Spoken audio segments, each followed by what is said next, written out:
Well, let's remind you that the Central Bank of Nigeria, that's the governor of the Central Bank of Nigeria, now has announced the extension of the deadline for the swap of old Naira notes at commercial banks by 10 days. So you can continue spending your old notes. The CBN governor says the new deadline is now the 10th of February. He described this as a grace period.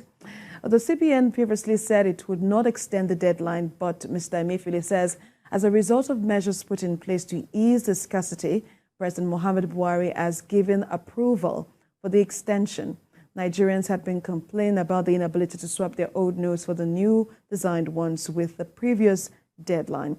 Although banks are working through the weekend to swap the notes, there are widespread complaints about scarcity, with people in the rural areas being the most hit. We have today sought and obtained Mr. President's approval for the following. 1.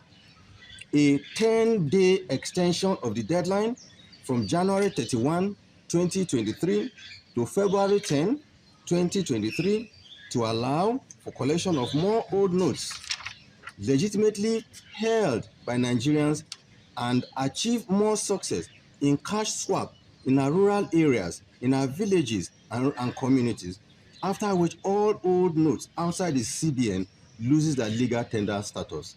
To February 17, 2023, in compliance with Section 20, subsection 3 and Section 22 of the CBN Act, allowing Nigerians to deposit their old notes at the CBN after the February deadline, when the old currency would have lost